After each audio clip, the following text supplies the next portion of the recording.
Cake. Rendering phlegm. Guys, welcome to your mama's favorite podcast, Pencil to Pencil.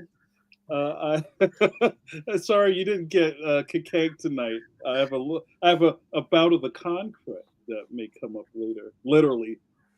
Jeez. Yeah, well, it's not that bad.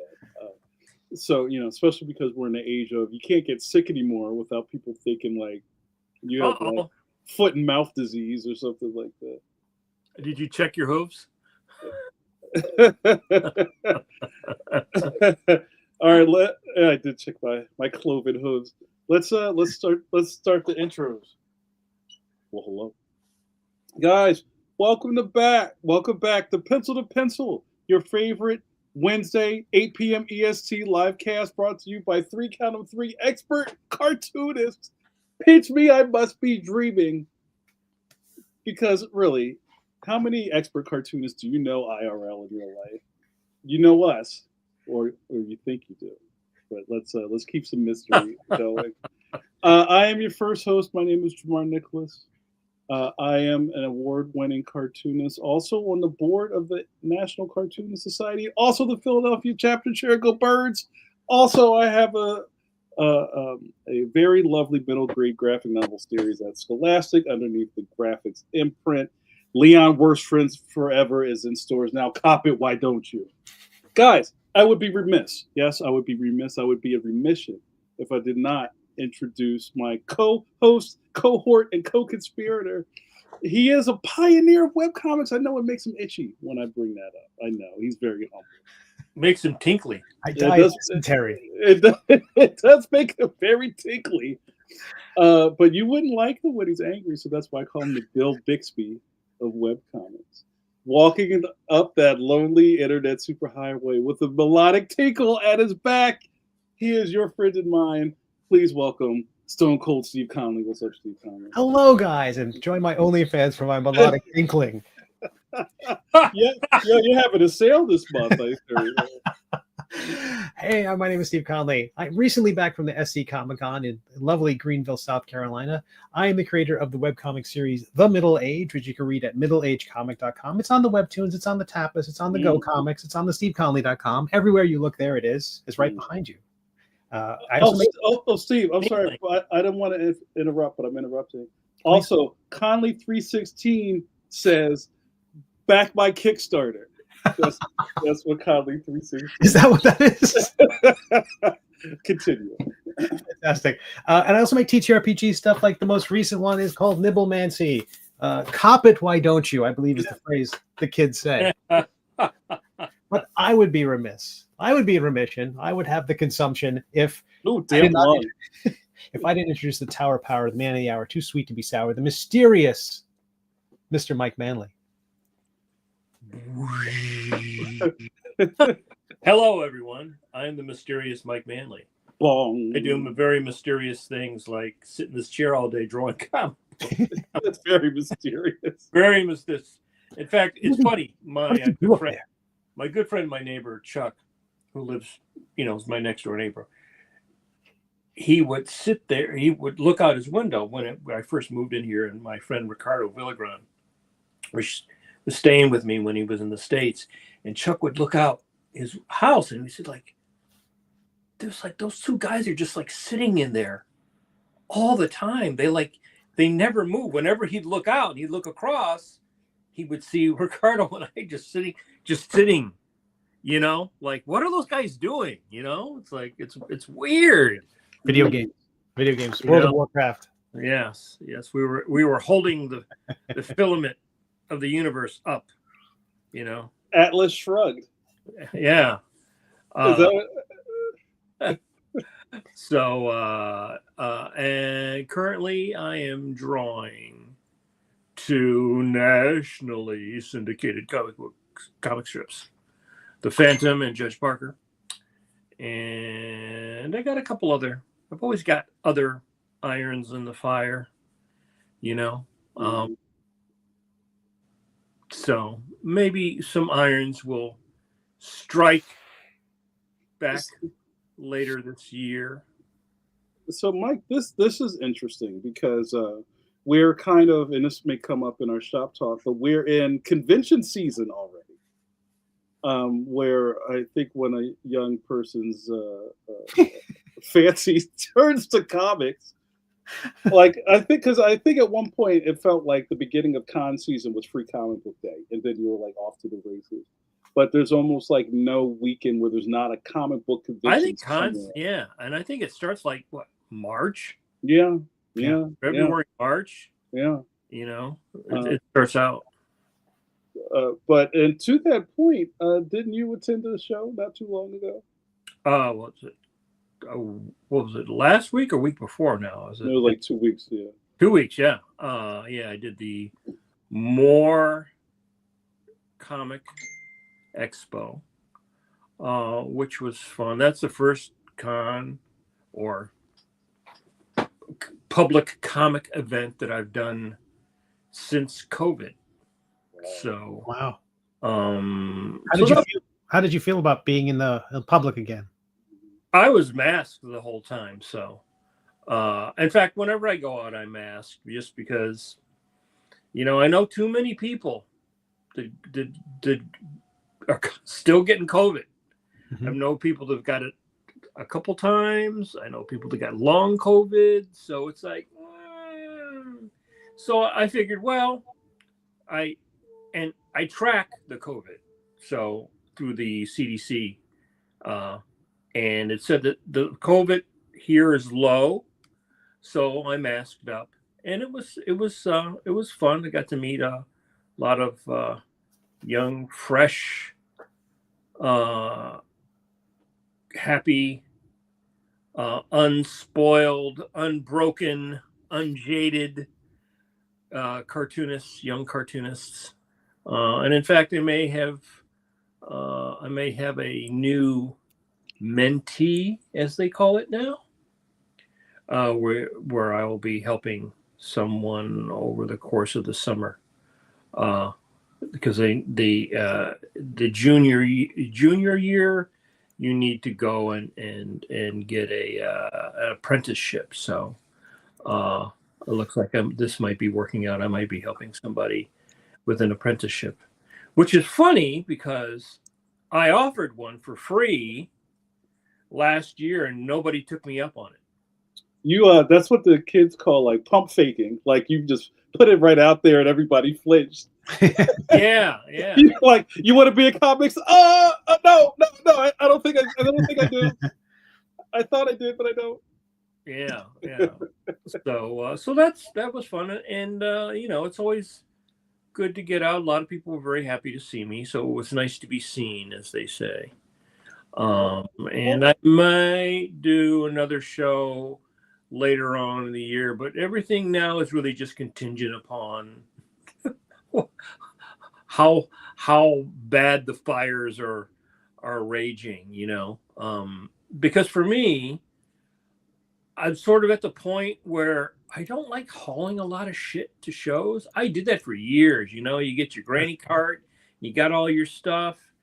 And when I had Leanne, Amy helping me, that was great because they had two other people to help lug stuff around there for several years. But man, like you haul all that stuff and then like you go, I always take too much.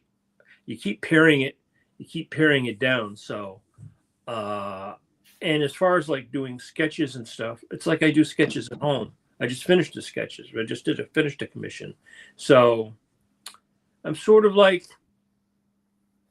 we will see, because the last show that I had done in Philly before the Moore thing was a wizard show, and the wizard shows were just a waste of my time because the people coming there were not really interested in comics. So you kind of go, it might be fun if you're seeing some friends and you go out to dinner or whatever, but I would just rather do that than sit behind a booth in a convention center, Yeah, I mean, and I think to that there's something interesting about the nomadic lifestyle of comic book artists, especially if you're on the con circuit. And I feel like we talked about this in one of our specialized episodes about this kind of stuff. But it's like sometimes you don't really see other people until you see them on the show floor. Right. And you don't even see the city you go to. I mean, you you're traveling.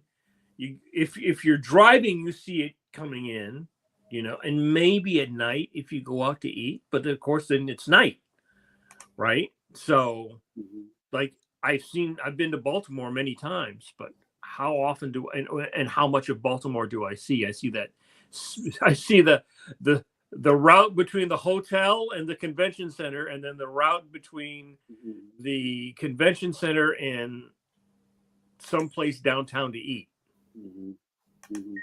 Well, I know there's some cartoonists who are on the road so often, or maybe they're not on the road so often. Oh, is that your setup? Yeah, I was gonna add that for later, but I didn't know it was gonna go right up on the screen. Sorry. Oh, They'll try to kind of squeeze in like a day before or after to maybe do some sightseeing or catch up with friends in the city.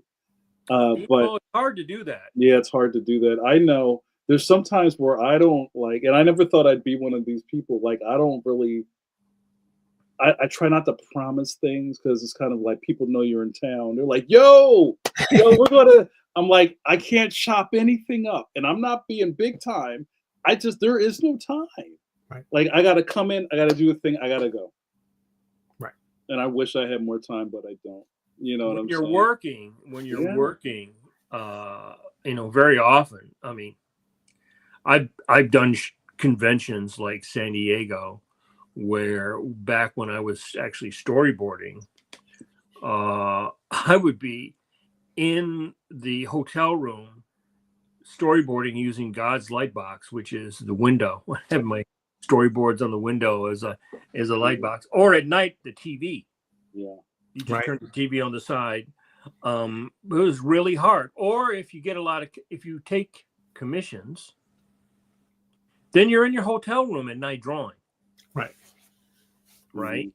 And then there used to be like a little bit of a bar crawl, but man, after being on the show floor and doing that all day, the idea of going and like, I don't know, some people do it, and they don't show up the next day. They don't go off Friday and they don't show up Saturday, and they're like, show up at 12. But I can't do that to myself anymore. I call that sunglasses at Starbucks. Yeah, no, I can't do that. I was just at the South Carolina Comic Con I mentioned, and they were people hanging out at the bar. Can't do it. Between driving all day, you know what it's like. You're just crushing your work, so you get the time off to drive to go to the convention to work more, and then just to be there and to hang out in the bar where it's just yelling over other people and it's just impossible. So I end the day with a headache. I just want to go back to the room and and just sit in the silence. But I had a photograph of my setup at the convention. Like, talking about bringing so much stuff. This is basically my table before it gets set up. I put the banners up there, but you're set up with a plank of wood, and there's no table skirting, and you just never really know based on which convention you're going to whether there's going to be a skirt or not, a tablecloth even. Yeah, you don't know. Right? Yeah. So you gotta. I have that chest you see on the ground there is just, that's not got any merch in it. I don't think. That chest is just full of decorations and table displays and like book stands and stuff like that. Exactly, and then it gets set up to that. How long does it take? Are you like, you got your shit down now? Like you're? Oh no, I'm there at 7 because you never know how wide the table's going to be, right? Like, is it a 6-foot table? Is it an 8-foot table? How deep is the table? How many things can you fit on there? I'm kind of at this point not concerned with the depth. I kind of assume they're going to be narrow, but everything's. I'm there at 7:30. The show opened to the public at 10. VIPs could get in a little bit early, but VIPs aren't making a beeline to my table. They're getting in line to, I don't know, get a signature from some celebrity. So I was there at 7:30, setting this thing up so it could be ready by 9:30. and I'm futzing around with it, moving things over 1/4 of an inch each way to see if that's going to make it, I'll get 2 more sales if the feng shui is just right. I love it. And I always wished that I could be one of you, Steve, like who's actually there the day before the show starts and like kind of like doing the dance with their stuff. But I'm that guy showing up after the con has started with my suitcase behind. You're wiping your brow, and you're trying to put your shit on the table, and somebody's standing there with like books to sign already. Like, can you come back? Yeah, just give me like 20 minutes. Yeah. And the only thing I'll point about the table here is that the center of it is that mailing list, that clipboard, and that's the everything else is built around that. But you can see the tables have game stuff, have comic books and sketchbooks, and it's a beautiful setup, Steve. Wow.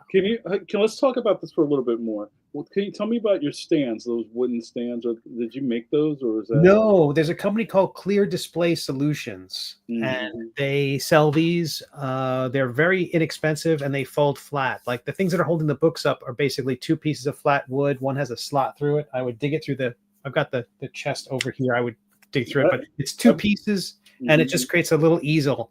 The rack, the kind of 3-shelf rack that's on the right there, that comes apart into about 8 pieces, but also lays flat and weighs maybe a pound. But all that stuff folds up flat, and the little cards are little price tags they get slid into the back copy of each book, and that's got the price on it and the title of what it is. It's a very sexy table. You know what you're doing. You're very nice. But hold on, leave that on because I want to talk a little bit more about I'm getting self-conscious. I want to take it down. I know you want to take it down, but don't. Also, and this is something that I think is really important, and Mike could tell you about the moment before everybody had a banner. That wasn't in everybody's, loadout back in the day, was having a vertical banner behind the table with your name on it. Now it's almost like you can't go on the show floor, you'll get lost if you don't have something. But now everybody's got a banner, so you don't even see that anymore. But I wanted to talk about the verticality of your table because I've been thinking about this a lot. There's kind of like schisms for how people put their tables together. Vertically makes so much sense because if everything is flat on your table, that means that people already have to be at your table to look down at it. Sure. But you always have to think about the visibility of your table from yards away, from across the hall, from the row over, you know what I mean? And how you're attracting people's attention. It's a great setup. I think about it also the idea that they only have a second to see and get a sense of what the table's about. Are you a retailer? Are you a print vendor? Do you have books? What is it that you do? Because they're moving by so quickly, they probably have an agenda to go someplace else, odds are. But if they're just strolling through and looking at everything, window shopping, then you have a greater chance to hook them. But I think for the most part, most people are just zipping past. And if they look at your table, glance at your table, avoiding eye contact with the person behind the table for fear of being roped in.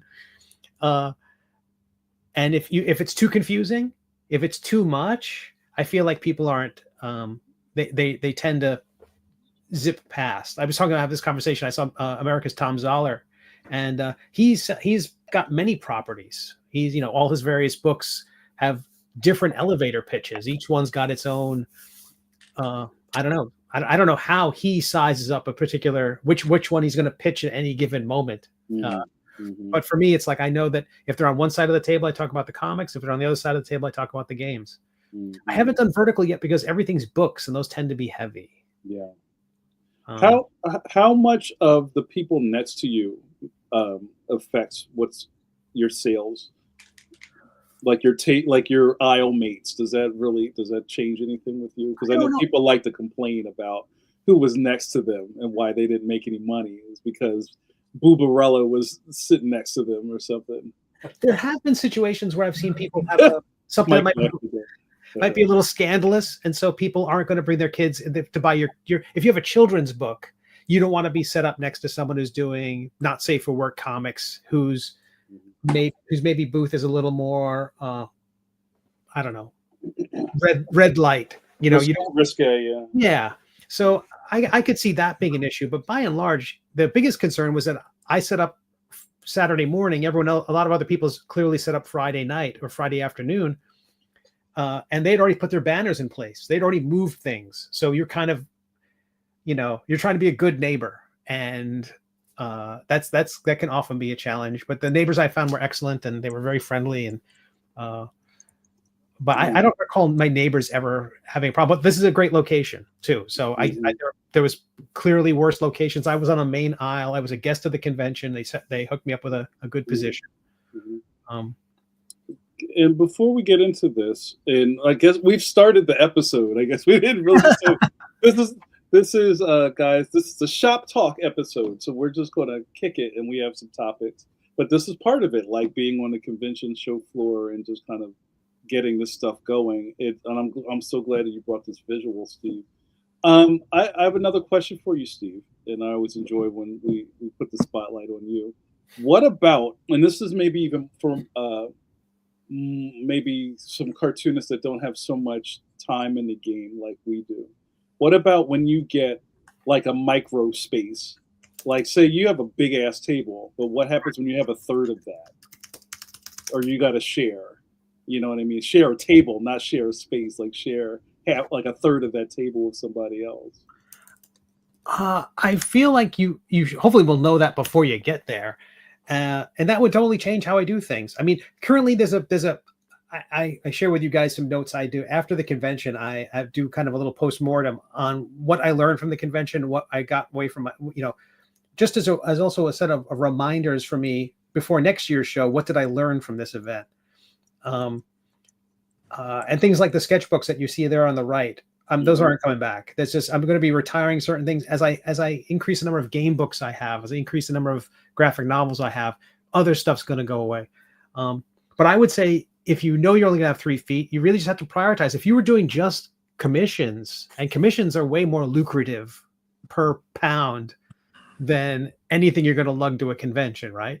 You could sell, if you bring a stack of pre-done commissions, you're gonna have a great show regardless of foot traffic, really, because they're coming there specifically to pick up their stuff and hand you some money.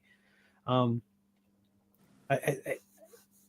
would just say if you only had whatever space you have left should just be the thing that makes you the most bank. How about this? And this is kind of a personal question. At your stage of your career, Steve, if somebody offered you a half a table, would you take it?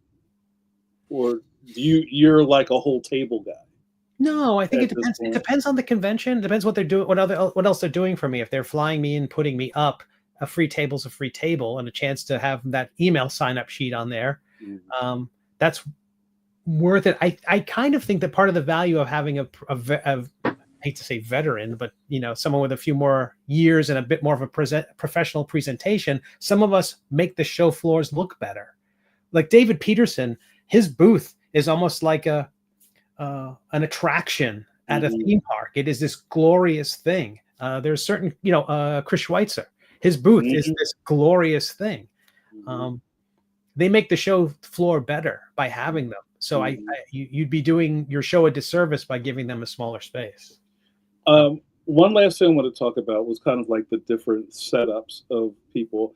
One thing that I've seen a lot, and I feel that like this has come from like otaku shows, which is more kind of like the variety booth in the window, right? Yeah. So you have the table, and then you have like kind of like gates or boxes going all the way up to you have a sign at the top, and then like your face is in the middle, and right, it's almost like a hot dog cart, like people are like putting money inside your little window. I feel like that's kind of like a young people's thing, and I think the newer fans are attracted to that. It looks very interesting, and there's lots of stuff to look at. But I don't see kind of like old school comic book dudes changing their setup to be something like that. Tom Zoller had some of those wire displays to showing prints and things like that. I think it just depends on what you're selling. I think if I sold more buttons, that would make more sense, or prints or postcards or stickers. Those things tend to be lightweight. You might stack shirts that way. The ones that I've seen that are really successful in a lot of ways are kind of like an ice cream truck. They're just pictures of the thing you'll get, and that's stuff organized behind the table.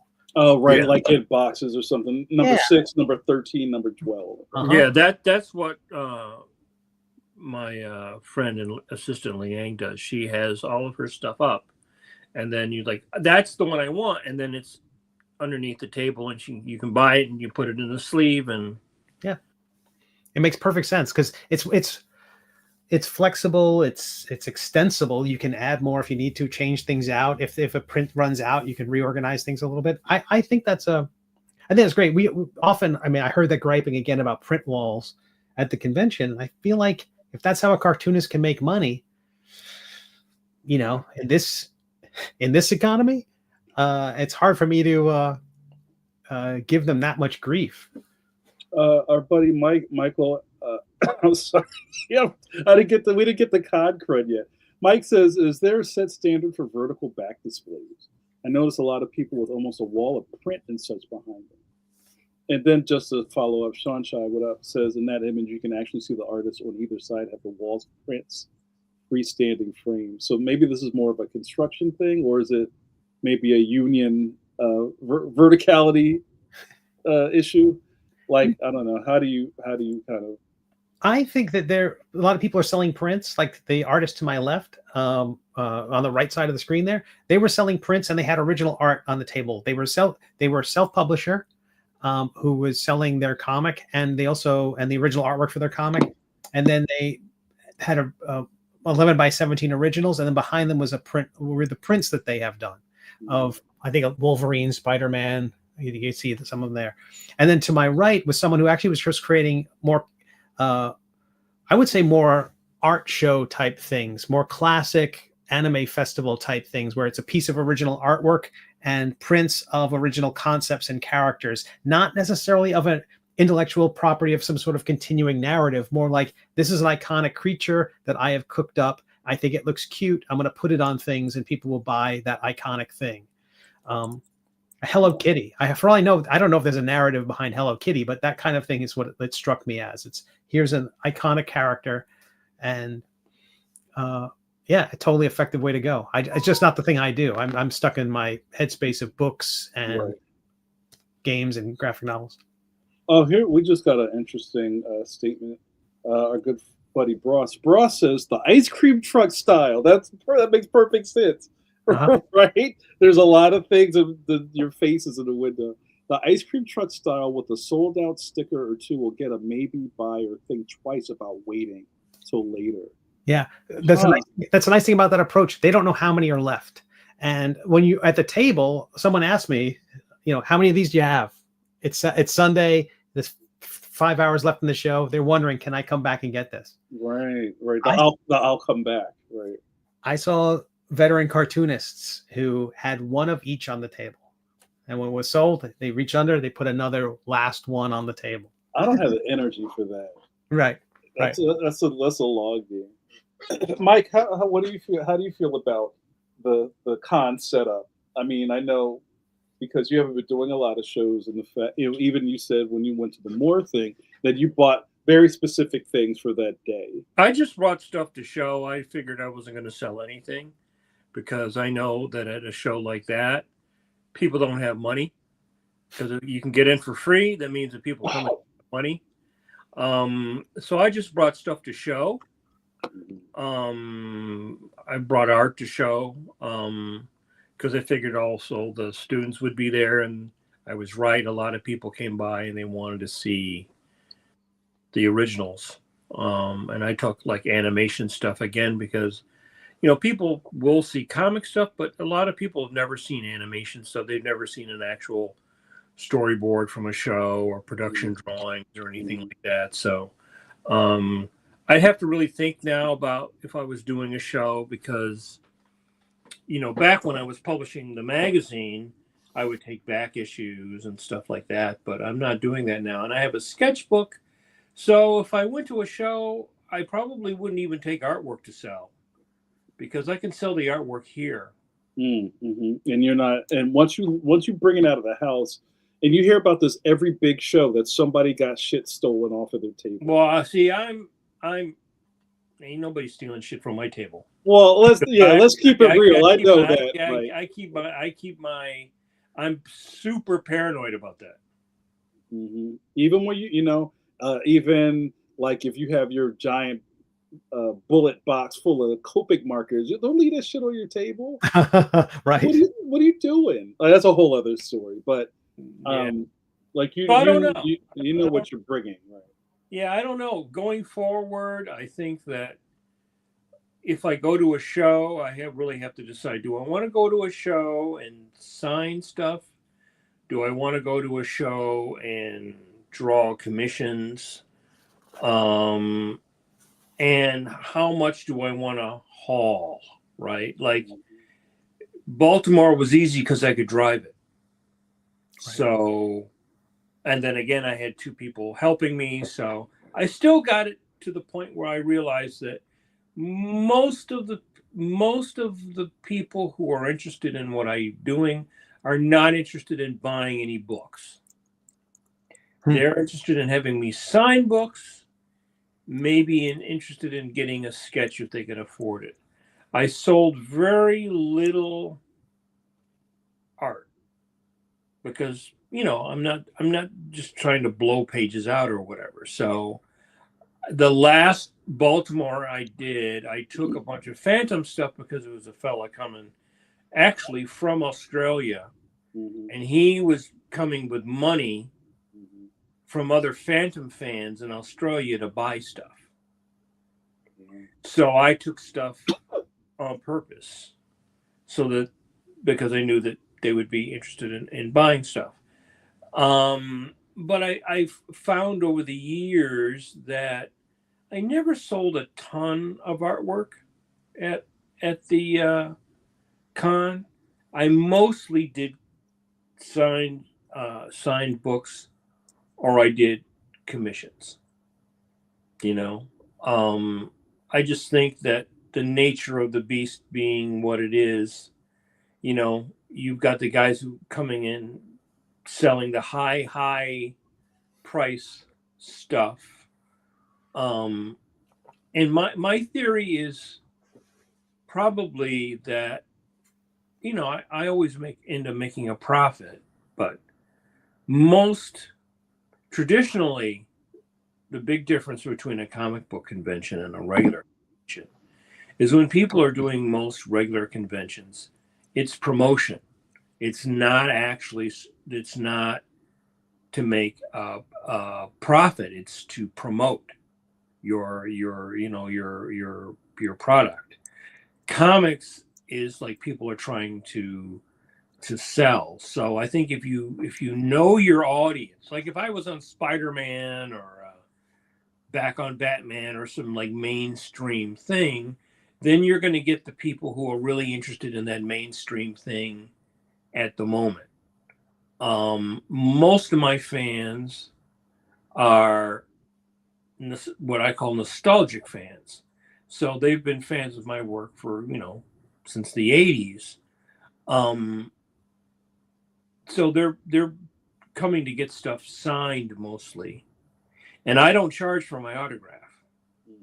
That just came up in the chat that some people are still being surprised that some people charge for signatures, In general, I don't. However, there are the people that try to abuse your good nature. And Jimmy Palmiotti and Amanda Connor had a rule: first signature is free. You buy anything off the table, signatures included. More than one signature, if it's more than one signature, there was a cost per signature. And then if you wanted it witnessed by some sort of CGC person who comes along for the what do they call it? The witness authentication. Yeah. Authentication. If they're going to be authenticated, then there's an extra charge for that, and I think that makes sense.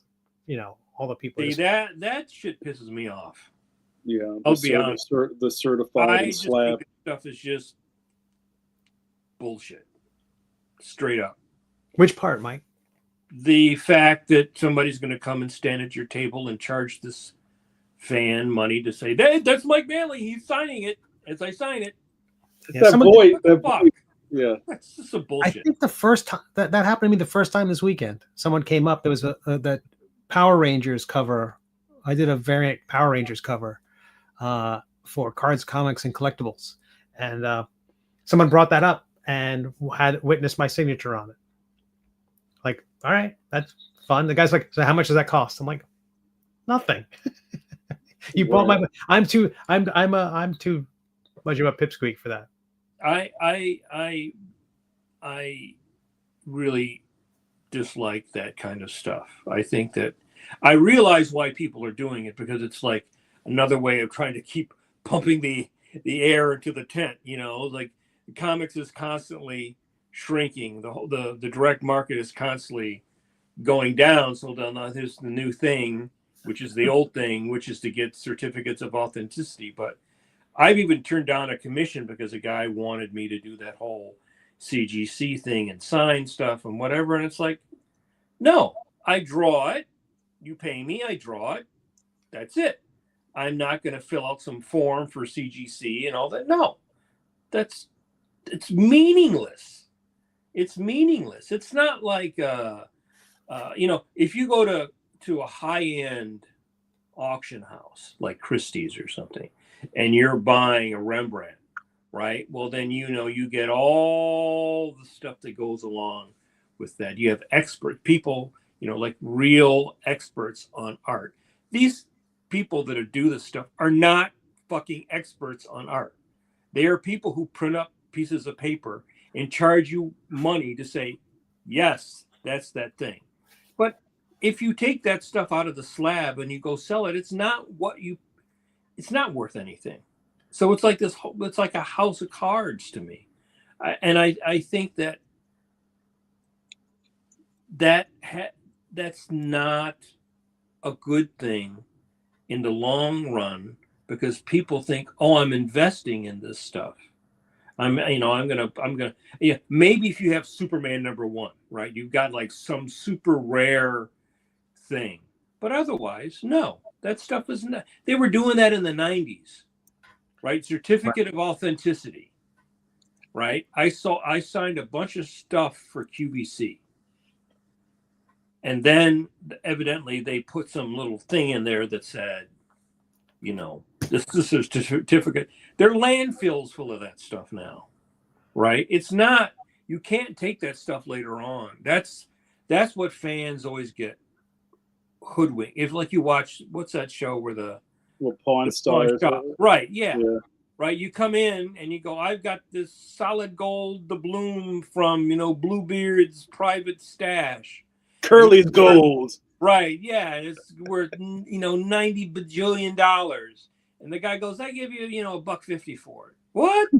Well, yeah, I got to make a profit on it. Right. So it's like, it's never worth what it's listed at. Right. Only if you were to sell it to another fan privately, maybe. But it never, in the commercial world, if you try to resell it to one of these companies, they're going to go like, okay, it's listed for $1,500. I'll give you $750. Right. And so I really, that just always rubs me the wrong way. That sort of, they're taking advantage of people. Our good buddy David Peterson, Reed Mouseguard, says things are only worth what someone else is willing to pay for it. Man, listen. Yep. Do any of the Kickstarters, or more likely Indiegogos, that have comic books offer a certificate of authenticities levels, like where you get your little fake diploma that got signed and with your comic? That'd be a heck of an upcharge. That'd be real easy to do. So, yeah. I don't know. I mean, like, again, and then, you hear stuff about some of these companies and some of their shenanigans or whatever. It just sounds to me like a boondoggle, Boondoggles. Hey, Mike, our good buddy Robert Alvarez. And I love that Robert comes back to the channel every week. Robert says, "Will people want to buy any of your animation art, Mike? Like your storyboards or any of your sketches?" No, occasionally I've had somebody said that they would be interested in stuff. I have never sold a board. I've never sold any of my animation stuff. Maybe someday I would. I'd have to even in some ways think about what some of that's. I know what comic stuff is worth, but I'm not necessarily sure. Like, oh, here's a Samurai Jack storyboard. Well, what would that be worth? You know, I'd have to get somebody to give me some. In fact, I was talking to Blevins about that because he's got a bunch of stuff that he's going to be trying to liquidate. So well, I can hold on to that stuff until he figures that out. Right. And then sometimes the other thing is, by the time you go through all the rigmarole of advertising it, selling it, packaging it, shipping it, that all adds up too. Like today, I got up this morning and I had to send out a couple of things. And I probably spent, 90 minutes by the time I got my thing and printed it out and, boxed it up and wrapped it up and, went down and put it in the door and made sure the mailman was going to stop and pick it up. That's a little, if you add that up, well, that's time, right? Just like if you're scanning a bunch of stuff to put it up on eBay or Comic Art Fans or whatever, that goes into your cost for, you got to order your boxes, you got to order your supplies, that all goes into, we kind of forget about that.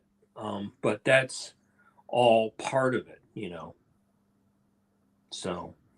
There was something in here, and thank you guys for jumping on the stream. We've got a whole lot of superstars in the chat as usual. Lousy with superstars. Was lousy, but also Eternity Forever and Michael have a really nice note. Guys, if you're watching this stuff live, especially on YouTube, can you please just click the thing that looks like a thumbs up? Can you click on that, please? You're hanging out with us for 2 hours. Just click on that. Jesus Christ. I'm just saying, help us out. Like, can we get over 2,000 subs before That's the Concrete talking. Year 12? Thank you. Appreciate that. Yeah, we just went through our last week was the 6th anniversary of the show. It was kind of shocking to me that it's been 6 years so far. Yeah. Hit the like button and subscribe, please. I'm not sure. Maybe by the 7th year I'll like it. Thanks. Why should anybody subscribe, Jamar? Make the case. Because we do this every week. Where do you see 3 expert cartoonists talking that talk? But guys, we've been having a lot of fun already. We've almost killed the whole hour. And just if you walked in late, this is the Shop Talk episode. So Mike, Steve, and myself are just chopping it up. If you have questions, please ask. We've been talking about the state of comic book conventions for the past 40 minutes. And, thanks, Marshall. Happy anniversary. And there was a question in here from Henry for Mike and Steve. Henry says, Mike, what do more people come up to your booth for, Judge Parker or the Phantom? And Steve, same question, but Middle Age or another book of yours? In my case, neither. They come up for Batman or Darkhawk or, stuff like that. They don't come up for the strips. I think people in the chat are surprised by that. But, what we've been talking about for a while, especially just like the state of, and I'm not trying to cast aspersions or however you say that, of like who's walking through the show. Right. You know what I mean? And as the matrix of who is coming to a comic book convention shifts, I don't think there's a lot of comic strip original art fans are going to just be walking around in the show unless you made arrangements already. So I think Mike is right. Yeah. If you're not my age or pretty close to it, you don't give a shit about comic strips. You don't. You know, maybe you read them or whatever, but you're not. That's not the generation of people that buy a Rip Kirby or a Leonard Starr or something like that. They buy what they read, and 95% of my fans or readers never read any of that material, and they're not interested in it. I mean, I know my audience very well now, mainly because of social media. And so what I've noticed on Blue Sky is if I post some of my fine art, it will get as many likes as my comic books. Certain characters get more likes, like, you know, Batman or Superman or the Thing, you know, like a major character. People still don't give a crap about the strips. They don't really care about the Phantom. They care the least about Judge Parker because that's just not something that they read, you know. On Instagram, they don't care about my paintings. If I put a picture of Batman or Darkhawk or some comic thing, like, they like that. They don't care about the Skull Kids. They don't care about the wind downs. That stuff doesn't pull the numbers. Now, if I draw Batgirl fighting Supergirl, a lot of people will like that because they like those characters. On Facebook, I get a mix because I've been on there long enough, and the demographic on Facebook skews older because it's my peer group, right? That's the oldest, right? Is my peer group, and so those people have a slightly wider taste. So I stopped posting any of my fine art or figure drawings or anything like that really on my Instagram because people they're not really interested. And what I find on Blue Sky might be the more honest feedback, because if they're using an algorithm or whatever they're doing, they're not distorting it. They don't. It seems like currently the Blue Sky isn't using one. Right. So I feel like as an experiment, it's interesting to get people who follow the stuff by fine art stuff as much as people who like my comic book stuff. The strips will never be as popular as the comic books. You know, the Phantom will never be as popular as that run of Batman that I did because, you know, that was the most popular run of Batman. Right. You know, even the stuff that Batman's doing now is not going to be as popular as that stuff because there were more people reading. You know, it's like the death of Superman, right? Those guys who worked on that, that's probably what they were signing the most of, that whole run leading up to that, because that's when we had the last big, you know, big mass of readers. And comic fans are interesting because you cannot change their taste nor lead them to something different. Like, they don't like humor. Comic fans do not like humor.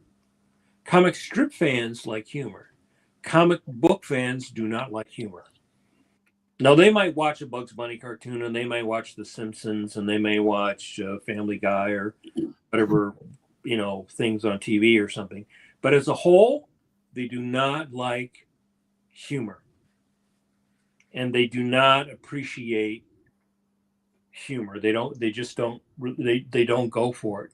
Yet, in the big picture, humor stuff is actually the most popular form of comics. Like Peanuts, right, is way more popular right? Those strips are, in the strips, humor is far more popular than any of the remaining continuity strips. So it's sort of interesting to see what people react to. And now I know on Instagram what will get a reaction. Also, anything with boobs gets a reaction. Anything with boobs. You know, there's a lot of people that do get a lot of traffic if it's the sexy time. You know, if you draw females, you'll get females liking it and males liking it. That seems to be the universal most popular thing, is like boobs. You'll get no argument from me. You know, I think I was also asked part of that. I don't even remember what the question was. Was it, well, what do people buy at my table? Yeah. Oh, David. That David's comment at South Carolina Comic-Con, I mentioned it to you guys in the chat, was that I had the best moment. I came back from the green room after, reaching past Data and Riker for like a slice of pizza. They were up in the green room, like, that's as close to 10 forward as I'm ever going to be. And I come back to my table, and the two neighbors, lovely neighbors at the convention, were watching my table. Said, "Oh, this young girl, she was just squealing when she saw your table that you were there." And it was this young fan. She had to be like 13 or so. Biggest fan of the Middle Age ever. She was so excited. She had gotten book 1 at one of the previous conventions, and it's her favorite book. And she wanted book 2, and she had dragged her 2 friends and her dad. Her dad looked like, "What is she buying? What is this? Right? What is this and why?" But she was so happy, and a wonderful moment.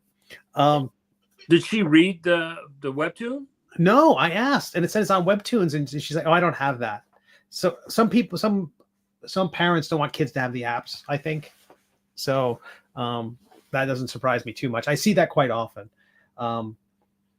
But when people come to the table, often what I'm selling is usually about 50-50 comics, and then my which is the Middle Age. I will sometimes bring collections of my older webcomic, the Astounding Space Thrills, or some of the older collections, or something I might have done a cover for, like an Archie comic or a Mutant Ninja Turtle thing, or whatever I've done a variant cover for. I might have that on my table as well. But for the most part, it's the Middle Age, and that's what I'm there for. Like, there's nothing wrong with, to me, there's nothing wrong with print walls and things like that of a person's artwork. But for me, that's not what I'm there for. But then the other half of the table is my TTRPG things, which kind of spun out of the Middle Age. All of them say the Middle Age on the corner. I consider these canon. They're part of the world building of my comic. You don't have to read them, but if you're a fan of my comic, you will find stuff in here that, ties somewhere into some corner somewhere inside the little universe I'm building. But it's also the stuff that doesn't derail the narrative. I'm rambling. At the last show I was at, I bet it was about 60-40 game stuff to comics that I sold. But usually that number is fluid, and it depends, really. So much of it has to do with the composition of people at the show. Like, there was a convention I used to do every year called the Pittsburgh Comic-Con. Oh, I remember that. Yeah. And it's a fine show, but it wasn't for what I was doing. I was doing my science fiction comic, Astounding Space Thrills, which is kind of a bright, shiny, chrome future. And that show was much more of a tattoo art aesthetic. It's much more, if your stuff has got, skulls and blood, you're going to have a much more successful show. And that was just the audience. Astounding Space Blood. But I'm not sure boobs would have done fine. There you go. Right. But that just wasn't what I was selling at the time. And so I did the show, but it was never a hit for me. I would make table, but after a while, I think you absolutely have to know the type of show you're doing. And can't really blame yourself if you're, and we talk about that all the time. Like, there was TV networks. If there was something that was designed for Spike TV that used to exist, which was TV for men, and that was suddenly appearing on this show does push-ups. Everyone's got a beard. And if they put that on, I don't know, Lifetime, it would tank. You really have to be. Yeah, that's what I was saying. I realized that the what the Wizard shows had turned into were celebrity shows, and people are coming for celebrities, don't care about comic books, and they certainly don't care about anything that I do. I would say that that's probably true, that they're not necessarily looking for that keepsake for a specific property that they're already in love with necessarily. But I do think those people are still receptive. If they're going by and they're full up on their Jonathan Frakes signed autograph photographs, things like that, I have a chance of selling them the middle age. All I have to do is hit them with that elevator pitch. All I have to do is hit them with that description of what the story is. And I've got a pretty good chance of selling it to anybody, I feel. But it's not the same thing as that kind of like someone from 60 feet away, they see Deadpool and they make a beeline to the booth because they love Deadpool. And there's a picture of Deadpool. So I do think that my general audiences thing can work, but I'm basically, I have to recognize that I'm introducing people to my IP, and they're not pre-existing fans, right? There's a million questions in the chat, and I'm really happy for that. So I'm going to try to knock these down. So Eternity Forever asks, with you holding up your middle-age companion book, he says, that's cool. Steve, is it like the Watchmen RPG by Moore book, a companion to the series? I'm not familiar with the Watchmen RPG, but it's complementary. I wouldn't say it's not core to the story of it's one of these things where I feel like I don't want to put anything into the TTRPG books which is core to the narrative of the story. Like, you won't get it. You know what I mean? Like how if you don't catch that Disney Plus series, you're not going to understand what's happening in the movie. Right. That kind of disconnect. I don't want any of that. All this stuff is pure garnish to the main course. But this stuff has got, it's got, if I do say so myself, really good rules for Dungeons and Dragons. And the people who play D&D, a lot of them don't care about my comic at all. So they just need good rules and fun ideas. I think that's also funny is that, they like the I don't know, the spine that's wrapped around, the bacon wrapped around the scallop, I guess. And it gives the table a cohesive look. Gives my work and my website a cohesive look. Like it's all of a kind. Mm-hmm, mm-hmm. All right, I'm going to start racking through these questions, and thank you for all my comic luminaries, cartoon luminaries that are hanging out in the chat. Okay, I'm going to just start going through these. Eternity Forever asks, Steve, will you be at MegaCon in 2026? I was there in 23 and 24. It is logistically, it's from the closest big show to where I'm at, but logistically that show is a nightmare to do. So why is that? It's just hard to get in and out. Pause. Yeah, I mean, it's currently owned by a Fan Expo. When it was owned by CrossGen or Beth Wadera and Christine Wadera, that was a different organization, and it was kind of I don't know, smaller. I bet it was also smaller. I'd love to do it, but you're more likely to find me at the Daytona Beach show or the DeLand show or something, another smaller show. I'll do just as well there. So at the Daytona show, do you have like sand in your comics at the end of it? You have to like shake out your boxes. I'm wearing a bikini the whole time. You're wearing your Euro Speedo. You're wearing your bikini, walking around with a sign, like in a booth, like a booth girl. Yes, ring girl, slathered in sunscreen. Yeah, the zinc on your nose. All right, cool. Next is Sean Chai says, I have amazing cons that energize me for months, but I've had some that felt like they would break me, and I'm hesitant to take the risk now. Have you guys experienced this, and how do I get back on the horse?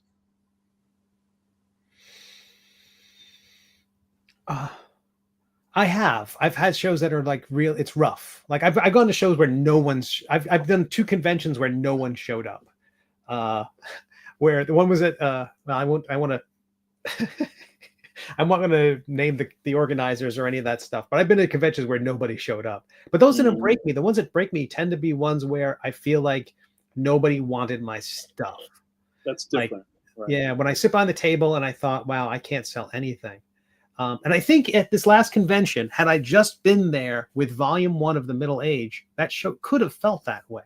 But I've got 3 volumes now, and that kid came back for volume 2. And I've got the game books now, and I have other things that, I've built up an audience, and I've got that mailing list and things like that.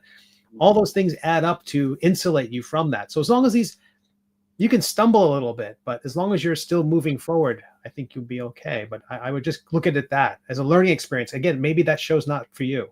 At some point I realized Pittsburgh Comic-Con's not for me. It's interesting. My friend Liang does a lot of shows, so I get a lot of feedback from her on the various shows, because she's not doing comics, she's doing her own stuff, and she's doing her own prints and charms, and so she does she does comic shows, but then she also does like anime shows. And some comic shows she'll do okay, and then some comic shows nothing, zilch. It's really uneven, and I don't know whether you can ever really know, because even, some years you could go to San Diego and you could have a blowout, and some years you could do San Diego and like, the one thing I think I observe is that because there have probably never been as many shows as there are now, and fandom, entertainment in general, has really stratified, and now it's sort of like everything is a niche, because you've got young people in their teens, people in their 20s, people in their midlife, 30 to 40, and then you have older people. There's very little overlap except for movies, because young people don't read superhero stuff. Older people read superhero stuff, but they don't want to read webtoons. You have some people in the middle where there's a little, but it's the same thing. Like now YouTube is like the big thing. It's bigger than Disney, right? YouTube is eating Hollywood's lunch. And the younger you are, like my niece, who's 13, the more you are looking at things on YouTube. That means that you're not doing the Netflix scroll where they keep changing the images on the thing. Like, oh, is that a new movie? No, that's just another. This time they put Gene Hackman on it. Next time they put, one of the other stars on it. So I think because there is actually so much choice between conventions and social media and all the various platforms, I don't know if there's actually a way to, you have to really pay attention. And like I said, I study my audience now between the 3 platforms. And so now I have a pretty good idea of what reaction I can get on Instagram, what reaction I can get on Facebook, what reaction I can get on Blue Sky. And so I know that there's like a small core of Mike Manley fans who like anything I do. They like my paintings, right? And then there's another larger mass who just likes my comic stuff and doesn't really care about the strips. Right? Yeah. Don't forget the TikToks. And so I think, and I don't do TikTok. I don't like it. I tried it in the beginning, but I don't do videos, right? And so again, it's like I look at my work day, I look how much time I have, I look at what would the return be for me to make TikToks, I'm not trying to appeal to a 15-year-old or a 13-year-old. That's not what I'm interested in doing.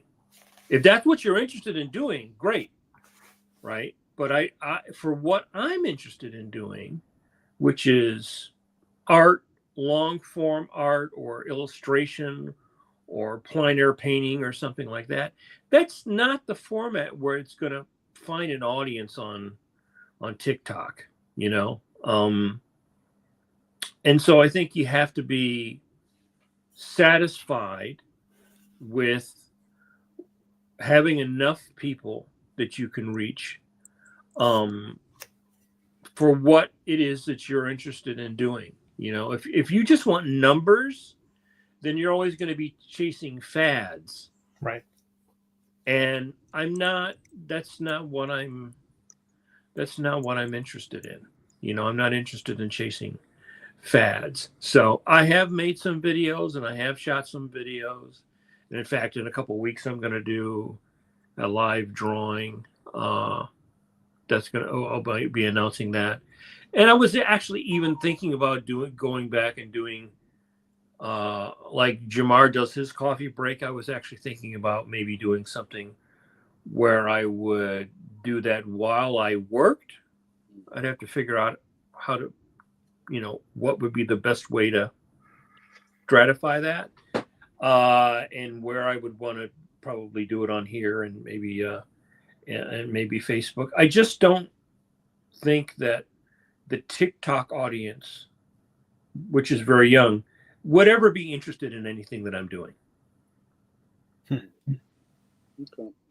Cool. All right. David Peterson asks, Steve, what's up with the dipping sauces behind you on your table? The dipping sauces. Oh, if he's referring to these, yeah, these are 3D printed barrels. Oh wow! Those are for your dice, right? Yeah, which contain dice for intoximancers. They are. I don't know if they'll be in focus. Oh, those are the beer dice. Little beer dice. A vendor made these, and I bring them to conventions now. But I bought the dice, so it feels a little bit like I'm reselling. I'm definitely reselling somebody else's product. Yeah. So I made little intoximancy barrels. And then you can use like those. You printed those? Did you 3D print the barrel? Yeah, 3D printed them out. They are, I think, they are 2 different materials. They get there's a wood filament and then a shiny metallic looking plastic filament, and the two of them, the pieces snap together. You're too good at this stuff, Steve. You're killing me. You know what? You're gonna have to send one of those to me for product testing. He'll keep his snuff in it. Your snuff barrel. Like, and those sold, but they get those dice from China, so we'll see how much I have to pay for them next time. Oh wow! All right, thank you. Super D Parsons, read Rosebuds in your local newspaper. There's young cartoonists out here doing it big, y'all. Very happy to see Super D in the papers. Super D asked for Mike. I'm actually curious, how far ahead of schedule are you on your strips? Not far enough. You know, I a minimum of 4 weeks. I should be like 13 weeks, but I've only been about 10 weeks, and you know, the strips are especially the Phantom. I think I was saying this before. It's a very difficult strip because everything is reference. Everything is referencing something from before, or you know, like you're always drawing some specific tech or things like that. So it's easier to get the head. But you know, when you're doing 2, you know, and if you take a day to go to a convention, it takes like a week to make up a day. It seems like, you know, it seems like it's really hard to. once you lose 2 or 3 days, or like today, my keyboard started acting up and I had an optic migraine. So I kind of like lost a good part of the day. I forced myself to work anyway, but I had to order another keyboard because suddenly like the up and down arrow thing, the up works, but the down doesn't. So it's like, oh, it's just. Have you seen this keyboard gunk? Like it comes in almost like a slime bucket, and you kind of like knead it like a kneaded eraser, and you run it across your keyboard, and it lifts all the bullshit out from out of your. It lifts all the blue light off. I don't know if it like takes the P and the comma off of it too, but I look at it and then I just like take it out of my cart again. I don't think I want it. Yeah, I mean, I try to clean my keyboard, the hand salsa, as they say, or whatever, every couple of weeks. But this is from 2017. So how many times have you hit that, up, down, up, down, up? Those buttons always wear out. Certain buttons always wear out. So yeah, I had to order another keyboard today. So yeah, today was like the last couple of days there have been a lot of like little tech issues. Like sometimes I notice that if I have Spotify on, it screws with all the other programs. Like you run Spotify through your computer. Like I have it on my phone. I have it on my phone, yeah. Right, yeah. So I run Spotify on my iMac. Inevitably, while I'm working in Clip, there will end up being like, where you take the marquee tool and you can pull down a line, like one of those lines, I guess, for blocking off something. One of those will appear, and then all of a sudden I have to delete that layer. It will actually jump when I'm inking. It will jump from that layer to that layer, and then all of a sudden, like, what's going on? I can't ink anything. And then, oh shit, does that layer somehow got corrupted? So I have to delete that layer.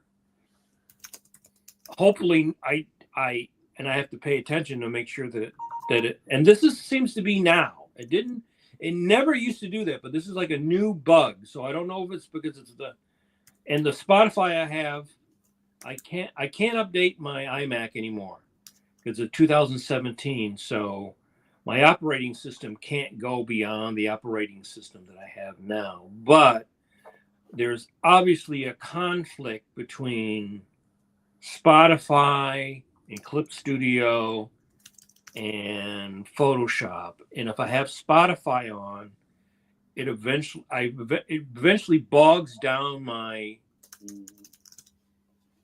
Mac, and I have to restart it. I have to quit everything, save everything, quit, and restart. Then it'll be fine. So sometimes I have to listen to Spotify on my headphones on my iPhone, which then makes my iPhone get hot. So it's like, you're always dealing with some kind of like tech headache,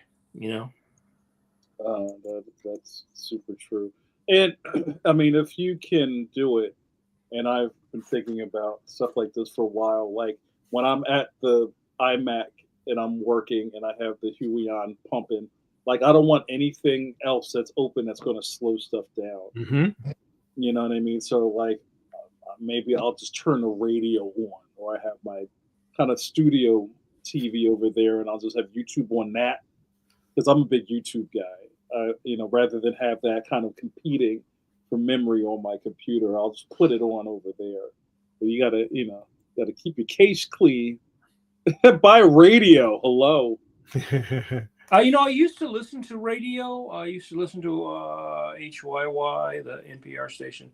Now I mostly just listen to Spotify. Sometimes I will listen to podcasts. I never watch TV anymore. I watch TV at night, I don't actually watch my TV. I watch on my iPad. I'll watch movies on my iPad. I don't even sit in my living room and watch movies anymore. So But yeah, so I had a lot of little tech things, but I realize now I can use this setup, but I can't update it. Right, I can't update the soft. I can't update the OS because it's the 2017, and it's before whatever that new Intel chip or whatever chip that's in it cannot take. Yeah, like the M16 chip right. or whatever that is. Yeah. So I will have to, but I don't want while I'm on deadline. So what I'll have to do is I'll have to buy a new rig, set that up, and while this one is working, and then migrate over to working on it while I still have this as a backup, because when you get something new and you go like, oh, the thing I'm so used to doing now for 10 years, it's all about production flow. And then you get the new thing and it's like, oh, well, that button is not there anymore. And this thing that you used to do is not like that anymore. It's like in the middle of the weekend, which is when everything happens and goes bad. But I realize that I'm going to have to do that within the next year. I'm going to probably have to buy a new rig. I will no longer be probably buying Wacom. I'll probably get the Huion or something like that, because Wacom's kind of a pain in the ass. Yeah, I've been kind of like dunking on Wacom for a couple of years now. Adobe's a pain in the ass, which is funny because Adobe joined Blue Sky and everybody just jumped on them and dogged them. And then I read a post today where somebody said that they kind of like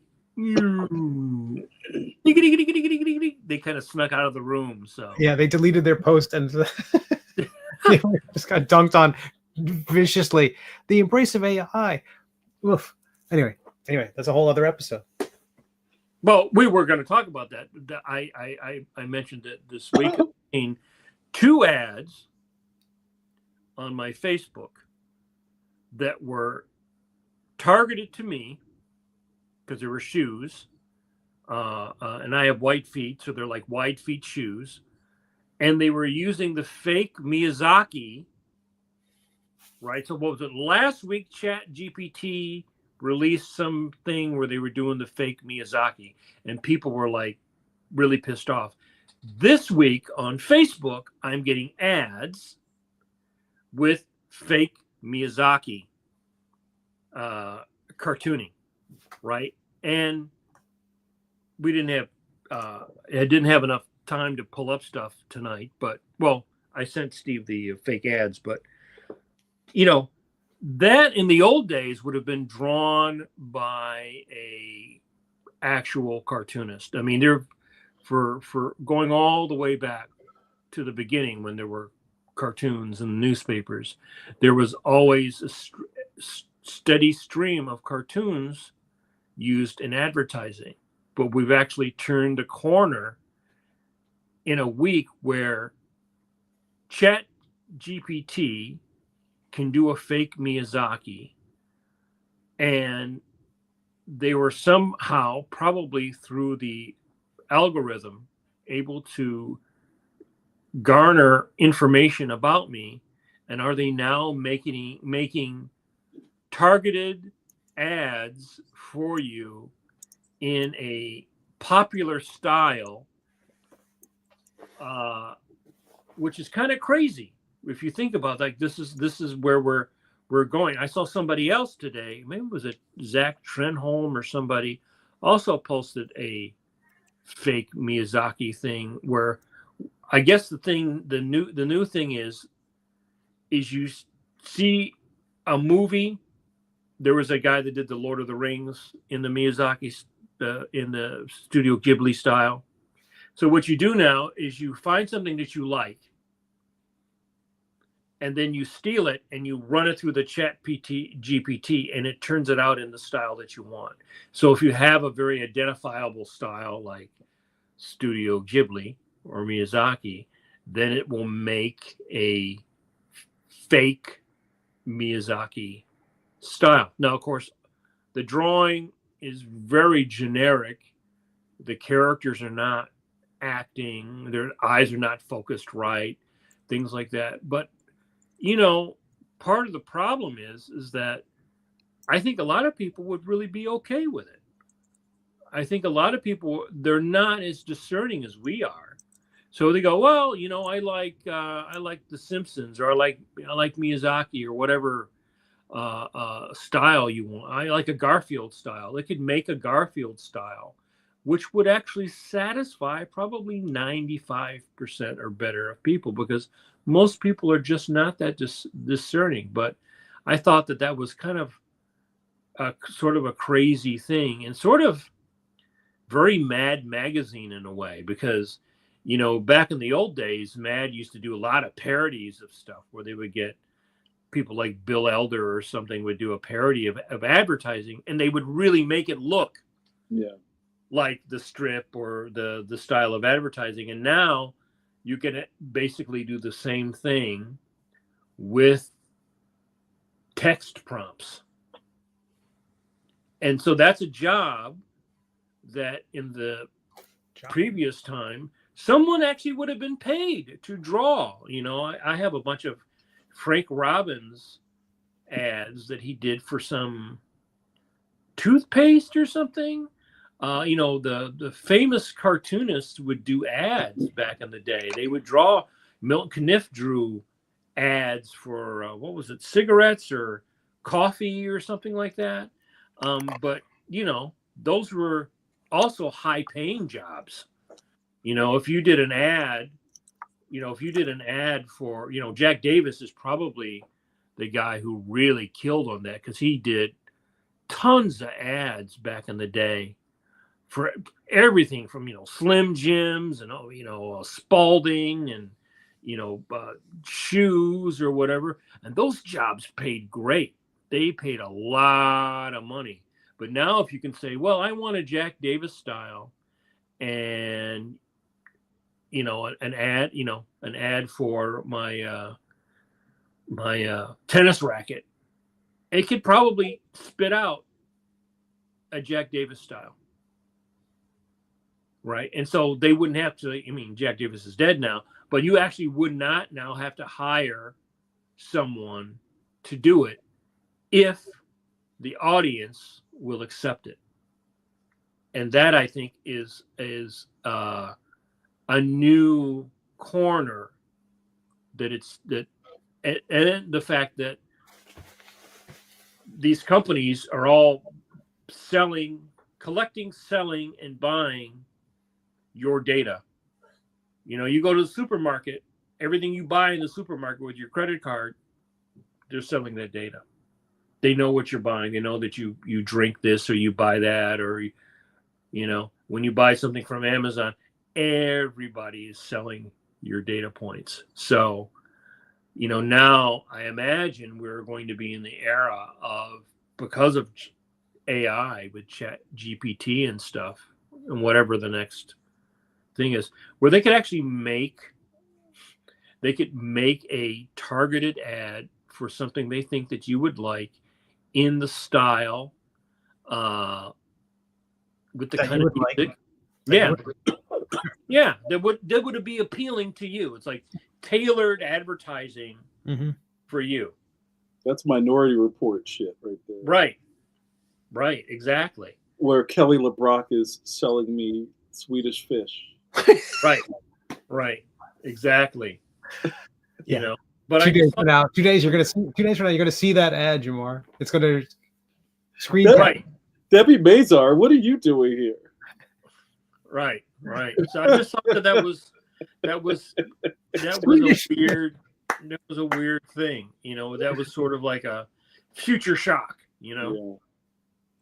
Yeah. Eternity was with me. Eternity was like, I had that dream. Kelly LeBrock, what are you doing with a bucket of Twizzlers? What are you doing? Why are you pouring Sweet and Low all over me?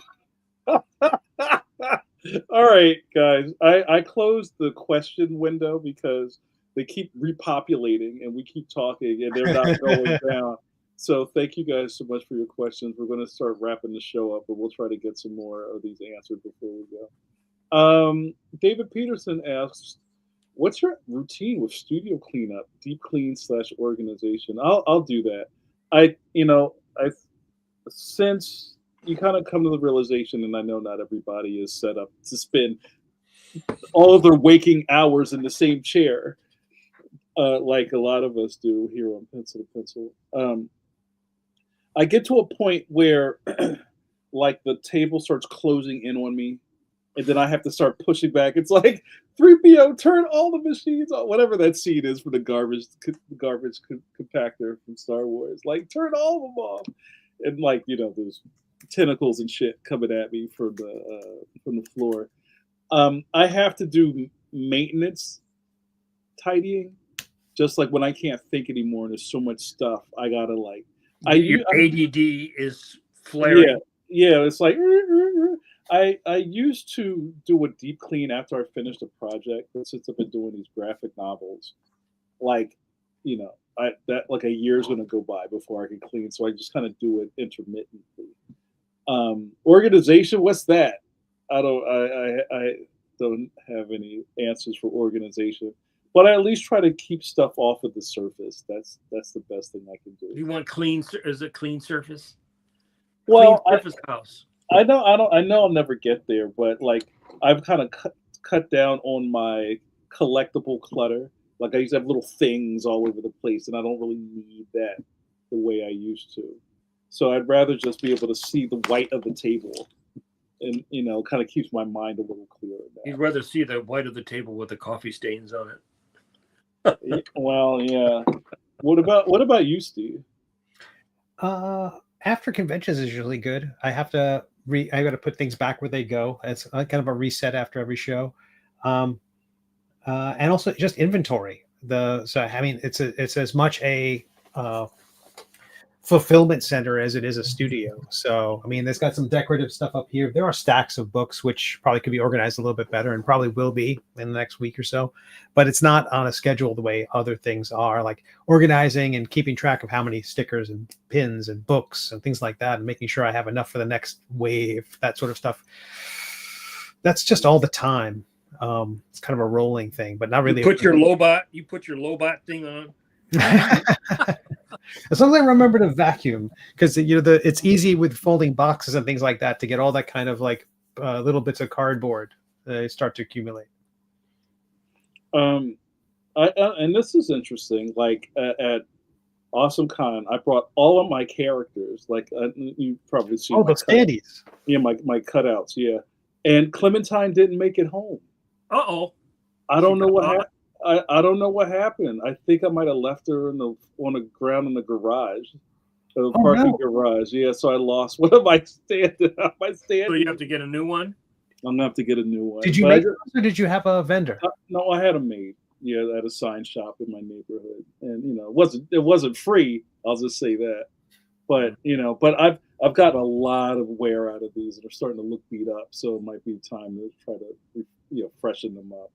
But yeah, I feel bad that I abandoned one of my children. Wow. Yeah, well, the other thing too is that you're not just cleaning up your studio. Like after I do every story on the Phantom, I've got tons of reference on my computer that I have to go through and do I need to keep this? Some stuff so I have folders of reference of characters or things that I might go back to, and then some stuff that you just download for reference when you're drawing or you're doing stuff that you have to like clean up your desktop, which could be like, or just go through all your email, like all the spam email. Right. So I don't think I could ever really have I'm not OCD enough to have like a perfectly clean studio, but it's just like today I had to do mailing.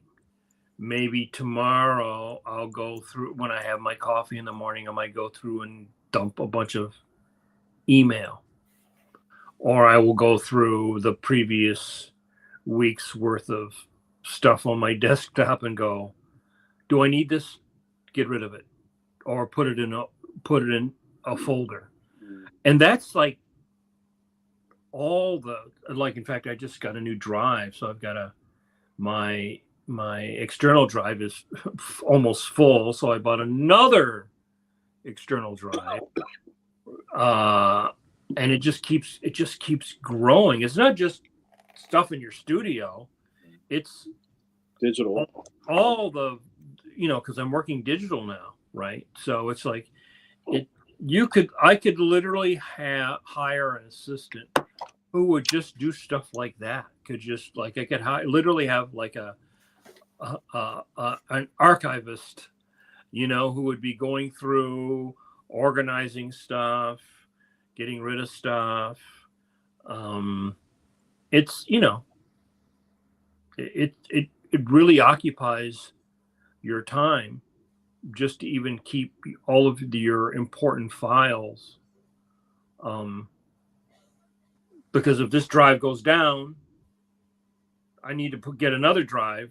So you need to have, like, the stuff on your computer, the backup of your computer, and then literally you need probably a backup of that's either in the cloud or not on site. Because if your house catches on fire and all your shit's on here, doesn't matter how many backups you've got, because if it all burns, it's going to burn, And then this week I was going through some CDs, and I don't know if my CD player now is going or the CD is going, but I have a lot of stuff that's on Jazz drives, zip drives, and CD drives that needs to be transferred before the CD rots. Yeah, I've done that for sure. I have I spent some time getting all the SideQuest drives, all the stuff. But we've turned saying the word zip disk into a drinking game, so I'm not gonna do that. All right, how many more we got through to I trimmed them a little bit. Okay. So thanks, David. So here I'm going to put one up here that's not going to trigger us to talk for 25 minutes. So here you go. Our good buddy Khalid, what up, Khalid? Khalid Robertson says, "Do you believe people still go to cons strictly for comics anymore?" Yeah, absolutely. The thing is, people just go there they all have their own niche thing that they go in there for. Some people are going there for dice. Some people are going there for T-shirts, signatures. Everybody's on a mission. Yeah, and there are definitely people who go for comics for sure. Mm-hmm. Just not as many as there used to be. And although that depends on the show. If you go to Baltimore or Heroes Con, there are shows that definitely are still spinner rack crowds. SBX for sure. Yeah. Okay, cool. Thank you. Mocha Mice, CXC. They exist. TCAF? Yeah, that's coming up. Khalid has another question. This is more about publishing. If you have a completely created children's book, would you suggest self-publishing or trying to find a distributor? Steve, what do you think? Oh boy, a children's book.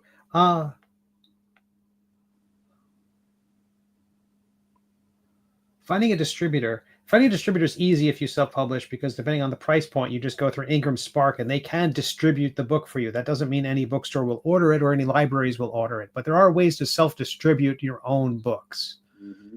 JRD does that. J. Robert Deans, who's often in the chat. But finding an agent and getting a publisher is a path that a lot of people try to take. But the children's book area is swamped often with celebrities who are working with artists. So if you want to be a working artist, you can always illustrate we just had shows of Chuck Dillon. Right? Yeah. But there's tons of books like that if it were me doing it, my instinct would be to self-publish, just because it's that you're waiting for somebody else to recognize how great the thing you're doing is. Mm-hmm. And I've never wanted to wait. Well, the other thing is that if you have a children's book, you can go on now and Google search and find agents, and the agents will tell you, this is what we're looking for. So what you really have to do is you have to find an agent or a publisher who wants to publish what you have, because you can't get, if you're doing a cooking book, but you go to a person who publishes sports books. Oh, if it's a sports book about cooking, okay. But I will say that finishing your own and so publishing your own created children's book, because it's created past tense. Because if you took it to an agent, they're going to tell you it's not done. You're going to be tearing this up and changing this and changing this and changing. I would say finish the book, have that, and you show them that, and that will land you a published one in the future. You're more likely to land one that way. Show your chops, show your skills in a published book. Right. And I've talked about this with people over the course of me being in the traditional book space. And coming from comic book world where you make things, right? That's what we do. You make a thing, then you put it into the world. But when you make a thing and then give it to a publisher, they don't want that. That's not how this works. They go, what do you want us to do if this is finished already? Right. You know what I'm saying? So, and I know that's kind of like a limit breaker for us coming from comic book world. And Mimi was right in the chat who said they don't want your finished thing. So I think it's more important that you have a strong concept and, maybe 40 to 50, well, about children's book. It was a graphic novel, like 50 pages to see if they could see the concept and all that other stuff. And then approach a publisher. But if it's done, ready to go out the door, then that horse is already out of the barn, and we're not talking about publishing. Jamar, you had a Leon book before you had the Leon book. Did that help you? You think, or do you think that got because this is kind of analogous? Maybe it didn't like help in what way? Like they saw that I could do something. I don't know. It was a net positive or net negative. No, I mean, I think at this point, like people in that world knew who I was already. Now it's kind of like, what are you bringing to us? You know what I mean? It's like, okay. And I'm trying to find an easy way to say this, but it's kind of, and I've said this a lot. It's that, especially going back to comic book world, like all of us comic book people have egos because you've spent decades honing sharpening your sword, and then you take it over here and they go, oh, okay, everybody's got a sword. So what? You know what I mean? Like, not to say they don't think you're special, but it's different. And they kind of don't care what you did over there. What are you bringing over here is important. So it takes you maybe like a year or two to just figure out how this world works. You know what I mean? So for when you said, did that help? I think they already knew what I was doing, but what are you asking us to look at today is what we're talking about. So it wasn't like they saw that and thought, okay, that's his student film. We'll go make the big budget thing. No, I mean, maybe, but some of those conversations I wasn't a part of. You know what I mean? It's kind of like, you have very limited time, and what are you putting in? What are you sliding across the table? That is exactly what we're looking at. Right. Like, they're not pulling your file and looking at all these other things. Do you think your book helped you get an agent? Do you think if Khalid made that finished book and had that self-published, that would help him get an agent? I think so. Yeah. Right. Okay. Because it's like whatever you have that's done and out in the world has to be helpful. Right. You know what I mean? But I don't think it's really going to, it's good that it shows that you can finish things and that you have a footprint in the market. And that, I don't know, what do they do in Marvel or DC? They want to see how many followers you have on Instagram. I don't think they care about that stuff the same way. But, it shows that you're a pro. But I don't think it's going to move your book deal either way, that you've done all those things, if that makes sense. Oh, yeah. Sorry about that. I know we were trying to do this lightning round, but. No, it's interesting. Yeah. Also, it's like, why are you doing it? Are you doing it because you just want to do it, or are you doing it because you're trying to like reinvent your career, right? If you're trying to pursue that path, because a lot of people put out books just because they just want to put out the book. That's what they want to do, right? You know what I mean? But then if you're trying to do it because you want to be an author and start putting out your own books, that's like a different trajectory. Yeah, word up. Thanks, Khalid. That was a good question, and I hope we answered that. So here's a nice piece. Patrick White says, late to the party, but was super happy to meet Steve at SC and dive into the middle age firsthand. Very nice to see you there, Patrick. That was awesome. Patrick is a webmaster and helps run the Kickstarters for Jimmy Palmiotti and Amanda Connor. And we talked Kickstarter shop for quite some time. So that was excellent. And, Kick shop. Yeah, Kick shop. Shop starter. Crowdfunding, talking about it all, talking about all the various platforms and services. It was a really good conversation. I mean, I think if we ever wanted to deep dive into that, he would be a great guest. Yeah, that's put that in your pocket, Pete.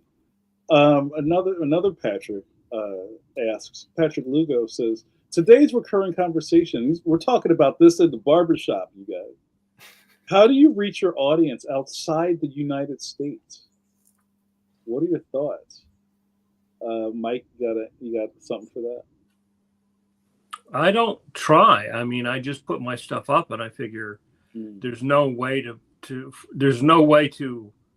target it. And I think that most of the people in the Western world who are interested in the type of material that I'm producing are already going to be on the lookout for it. Do you know what I mean? Like, I think the people in Western Europe who like American comics already like that stuff. So it's not like I would be trying to target them. You know, if I was going to do, let's say, a French style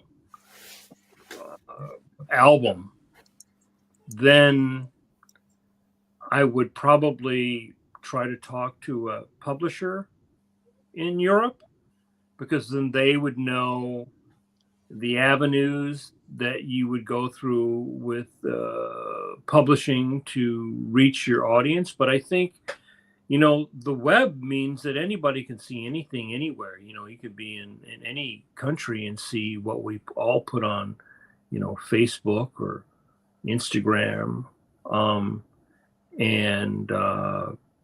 I like I said, I think my audience is based on a very sort of like specific age range and very specific interest.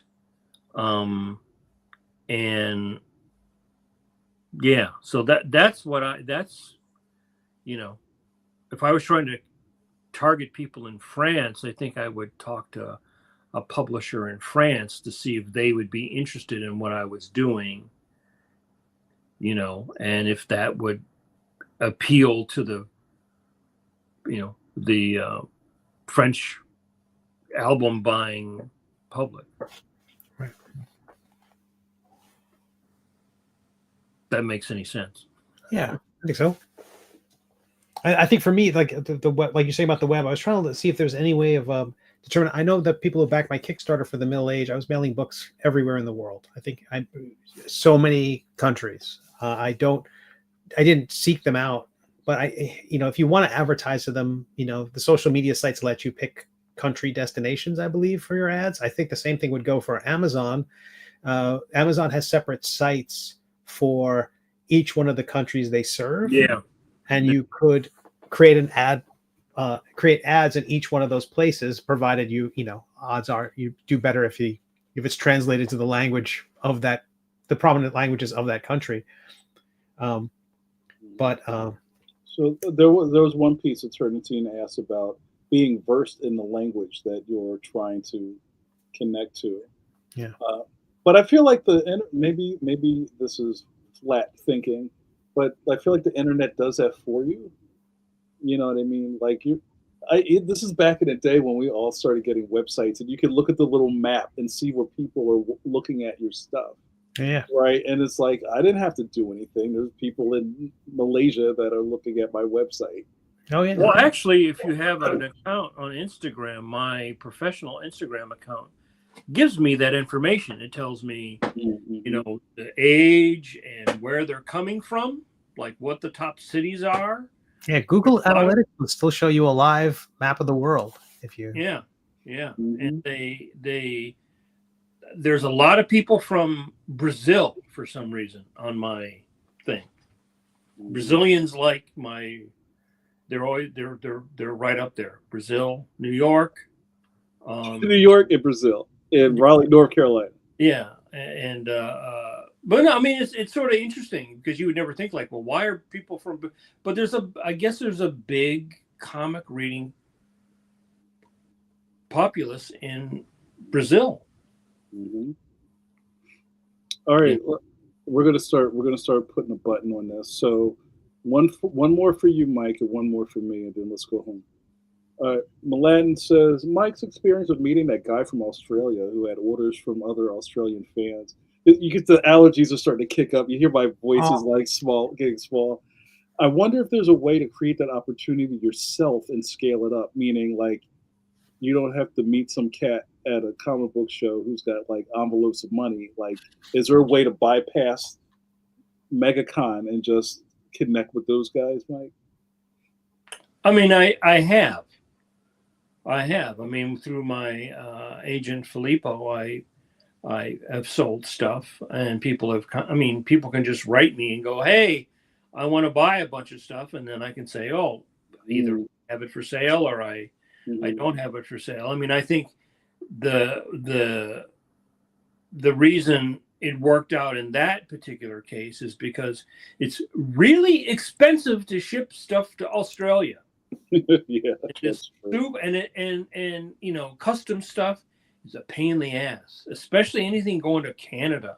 But when I sent stuff to Australia before, it was very expensive. So if one guy, and in fact, I just sold some art to people in Australia, and it's going through a mutual friend of these people, a guy I know. And so I think he knows somebody else who is doing the same thing. Somebody's coming here, meeting people here, and the people in Australia had people here buy stuff, and they will give it to this guy, and this guy will take all the stuff back. That's like drop shipping, isn't that kind of what? Yeah, and there was a company that looked into, and this is several years back now. That's what they did. They sort of like, you sent the stuff to them and they put all this stuff on a container or something and send a whole bunch of shit at one time to like Australia or whatever, because it is very expensive. As Steve will tell you, you know, sending stuff to certain countries in Europe is a pain in the ass, and it's also very expensive, especially Canada. Canada is like really difficult to send stuff to. I don't find that, but it depends on the size. You know, a lot of it depends on if anything over 4 pounds can just skyrocket in price. Any unusual sizes that can happen. And one of the things I'm looking at now, is for my next RPG Kickstarter for the role playing game Kickstarter, is that if you want one of these fancy zines or hardcover books of mine, you've got to be in the U.S. and Canada. Anyone outside the U.S. or Canada, you're likely going to get a print-on-demand book printed in your country or in your region and shipped from there. It'll reduce the cost of shipping tremendously and avoid things, I suspect, things like excessive tariffs. Word up. All right, cool. Thanks, Milan. And and last one is for me, but you guys can jump in. B Knight 36. What up, B Knight? B Knight says, "Hey, Jamar." Yeah, that's me. Hello. What's going on? How do you do cons? Did you focus on prints or books? And do you all have any tips for those starting out? I think Steve really kind of landed the plane on that earlier in the episode. If you missed that, you should go back in the replay and watch that. But I think for me, especially now with my loadout with Leon, I have a really strong focus on just bringing Leon stuff. I don't have a giant mix of everything I've ever done, because a lot of people, it's just funny, think that I just kind of showed up in the business. You know, they're like, "Oh, cool. Is this your only book?" Like, no, I didn't bring everything I ever did to the show. This is what I'm promoting. But I think it's really important to have a diversity of at least price points at the very least. Like, you might have somebody who likes the book, but they may probably buy a poster more than they'd want a book, which is weird. And when I was younger, I was really into T-shirts. Now I would print T-shirts. I know T-shirts is a way to get kind of hung up poorly these days. I wouldn't advise anybody's lugging T-shirts. And then hauling them is like you're gonna have a suitcase just of T-shirts. Yeah, I mean, unless somebody's pre-ordering because like you're going to have like 1,000 smalls and like you didn't bring enough 3Xs. Like I don't want to get into T-shirt stuff. That's really complicated. But I think if you have like something that's free, $1, $5, $10, $20, $50, you know what I mean? You have just like a range of things you can catch more people in the net. That's what Liang did. She has things on her table that are like little charms that are really cheap. And then you have stuff like books and prints that are a little bit more expensive. Yeah. You know, I don't have that, right? So I might have cheaper originals, or maybe the cheapest thing on my table would have been an issue of Draw, which would sell for like $5 at a. Right. You know. But I'm not selling $5 art, and I'm not doing $5 commissions, and so it depends upon where you are. I would say when you're starting out, the most important thing is getting people to see your stuff. So it's not really about making profit. If you can break even, great. But the most important thing for a young artist, which is what I just was telling my mentee about using all the social media. Don't like say, well, I don't want to use this one because grandma's on it or whatever. It's like, you want everybody who can see your stuff to see it. So that way you can hook people, right? I see a lot of stuff, for instance, like on Instagram. I've seen a lot of this lately where it's a young person, no repost. Like they go, don't repost my art. And I'm thinking like, no, you want people to repost your art, because if they repost your art, that means it's like you're spreading, you're getting more people to see you. When the younger you are, the earlier in your career, the more important it is to get everybody who has eyeballs to see your stuff. That's really true. Steve, you have anything to add to that? Email sign-up sheet, Square Reader to take credit card payments. A light sweater, because you'll be under an AC vent. That's true. Things like that. There's like little things you'll like bring a little toolkit with you. Make sure you got some tape. Make sure you got a scissors. Make sure you got like a spare pen. All that stuff. Think of that. Yeah. Is a square better than having like Zelle and Cash App or whatever? I think it all. Yeah, I think they all go hand in hand. Yeah, they can do a tap payment if they want to, or something like that. Yeah. Yeah, I don't see a lot of people doing a rip with their Square readers anymore. Everybody has like either little disc that you tap on or you can dip. Also, doesn't hurt to have QR codes posted on your table with, say, if you have Venmo or PayPal or whatever, that they could just. Do you have one? Yeah. Yeah. I like postcards too. I like having something that you can give people that is like, they can take with them. Yeah, even if it's because there's always going to be that person you're going to give the pitch to them, and you can just tell they don't have any money left. They spend it all on Jonathan Frakes. So at least you give them the postcard. And I'm glad you brought that up. I wasn't thinking about that stuff. And probably the biggest thing for me is that, I would say you need some sort of calling card. I won't say you need a business card, because people ask for your card and they never use it. It's almost like a reaction. Oh, I'll take your card. And you'll find it in the bathroom, like on the floor later in the show. Right. I have on my banners, I have a QR code, and I like to turn around and say, if you like to follow the studio, boop my banner. And then it's a QR code to my link tree, and you can get information from there. And that kind of shows you how serious people are. Like if I actually hear from you, great. If not, no great shakes, but I'm also not making another carbon footprint by printing out all these stupid cards. And when they scan it, it automatically clears out their bank account. Yeah, word up. All right, guys, my throat's closing up. Pause. So I got to get at it. Oh, somebody in the chat said, "What does pause mean?" I think it was Sean Chai. So that's a very whatever thing, but it's kind of like if you say something I guess when people used to say that's what she said, it's kind of like a same way of saying that's what she says in pause. Pause for the cause. All right, Ross says, I always bring hand sanitizer, water bottles, and a roll of paper towel. Oh, I thought my brain read that as toilet paper. I bring a roll of toilet paper. Toilet paper your competition. Oh yeah, if you could sneak in some pretzels or soda or water in your, I always take power bars. Yeah, power bars. That's what I every time. 100%. Yeah, buying convention food is not a good look. No, $20 chicken fingers is not the $20 bad chicken fingers. No, and all those people at the concession stand all look fucking mad. They don't look happy. Them people are not. That person ain't washing their hands. They're like, fuck that. They love their job. It's what they want to do. It's their passion, Mike. We just stop. They, you see those poor people are like slammed and like, no. I always, but I took Jamar benefited from one of my power bars. Yeah, you helped me out. I needed that. Yeah. My Ultraman battery was flashing. And bleedoo. Yeah. I need a power capsule. Yeah. No, I always take a water or sometimes a drink with electrolytes and a power bar. Because you want to stay hydrated. Something about those places too. The light. There's never been a convention I've been to ever where the light is good.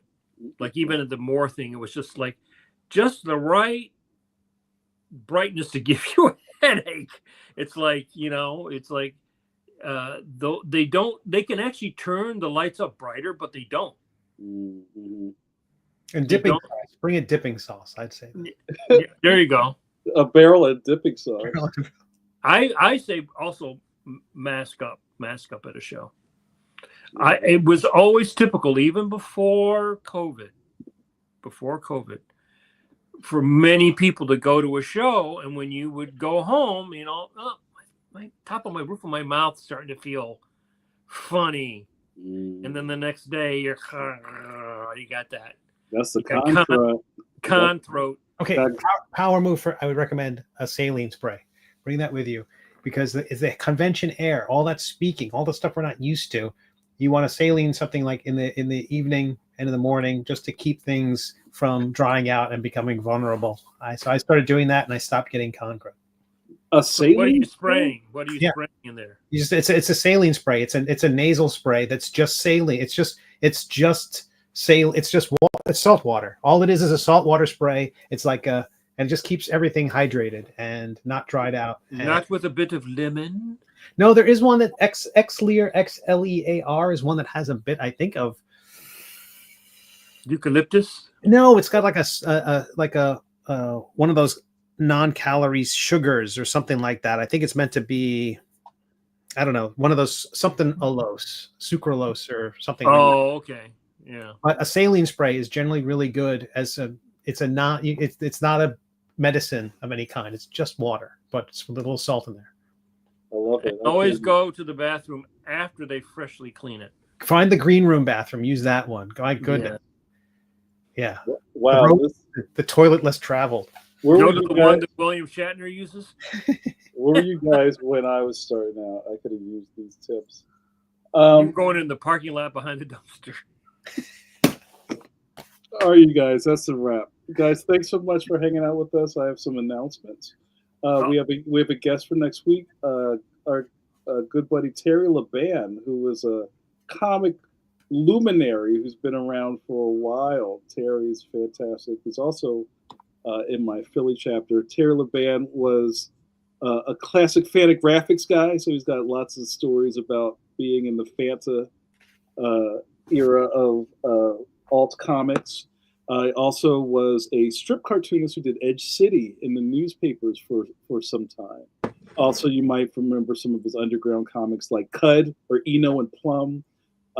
And Terry's just a fantastic guest. And he's now just approached the traditional book world. So he has a brand new graphic novel out called Mendel the Mess Up. So we're going to talk about that and catch up with him. So please be back here next Wednesday, 8 p.m. EST. Also, tomorrow, because I was off, because I was in DC at AutoCon, I did not do Coffee Break. Coffee Break with JN returns tomorrow night, 9 o'clock EST on the Pitzel to Pitzel network.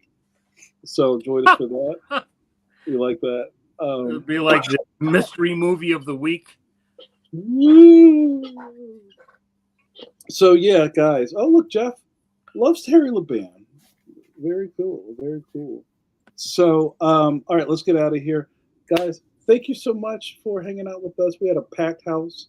I'm really excited that we had so many people in the chat, especially for a non-guest episode.